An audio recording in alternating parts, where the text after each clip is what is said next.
ಇವರು ನನ್ನ ಹಳೆಯ ಕಸ್ಟಮರು. ಸೊ ಇವತ್ತು ಪೆಡಿಕ್ಯೂರ್ ಫೇಶಿಯಲ್ ಮಾಡಿಸ್ಕೊಂಡ್ರು. ಇವ್ರ ಬಿಲ್ ಬಂದ್ಬಿಟ್ಟು 3800 ರೂಪಾಯಿ ಆಯ್ತು. ಎಷ್ಟಾರ ಪೇ ಅನ್ನೋ ಆಫರಿಗೆ ಬಂದಿದ್ದಾರೆ. ಇವರು ತಮ್ಮ ಸರ್ ಎಷ್ಟು ಪೇ ಮಾಡಿದ್ರಿ? 2000. ಓಕೆ, 2000 ರಿಟರ್ನ್ ಗಿಫ್ಟ್ ಕೊಟ್ಟಿದ್ದಾರೆ. ವರ್ಕ್ ಎಲ್ಲ ಹೇಗಿದೆ? ತುಂಬಾ ಚೆನ್ನಾಗಿದೆ, ಬಹಳ ಚೆನ್ನಾಗಿದೆ. ಬರೋರಿಗೆ ಹೇಳ್ತೀರಿ? ಎಲ್ಲ ಬಂದ್ ಸರ್ವಿಸ್ ತುಂಬಾ ಚೆನ್ನಾಗಿದೆ. ಬಂದು ನೀವು ಎಲ್ಲ ಇದ್ರದ್ದು ಯೂಸ್ ಮಾಡ್ಕೊಳ್ರಿ ಅಂತ ಹೇಳ್ತೀನಿ. Thank you so much.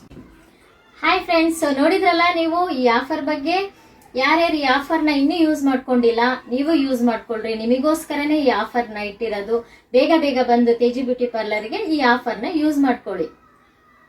ಇನ್ನೊಂದು ವೀಕ್ ಇರತ್ತೆ, ಓಕೆನಾ? ನೆಕ್ಸ್ಟ್ ಇದ್ರ ಜೊತೆಗೆ ನೆಕ್ಸ್ಟ್ ಆಫರ್ ಇನ್ನೊಂದು ನಿಮಗೆ ಸಂತೋಷವಾದ ವಿಷಯ ಏನಪ್ಪಾ ಅಂತ ಅಂದ್ರೆ ಹೇಳ್ತೀನಿ, ಕಾಯ್ತಾ ಇರ್ರಿ. ಹೇಳ ಏನು ಅಂತ ಹೇಳಿ ನೋಡ್ರಿ. ನೀವೇನಾದ್ರೂ ಮಾಡಿಸ್ಕೊಂಡ್ರಿ ಅಂತ ಅಂದ್ರೆ ಪಾರ್ಲರ್ ವರ್ಕ್ ನ ನಿಮ್ಮ ಸ್ನೇಹಿತರು ಅಥವಾ ಮನೆಯವರು ಯಾರಾದ್ರೂ ಆಯ್ತು, ಇನ್ನೊಬ್ರಿಗೆ ಫ್ರೀ ಇರತ್ತೆ. ನೀವಿಬ್ರು ಸಹ ಬಂದು ಏನಾದ್ರೂ ಪಾರ್ಲರ್ ವರ್ಕ್ ನ ಯೂಸ್ ಮಾಡ್ಕೊಬಹುದು. 10% ರಿಟರ್ನ್ ಗಿಫ್ಟ್ ಕೂಡ ಇರತ್ತೆ. ಓಕೆನಾ? ಬಾಯ್.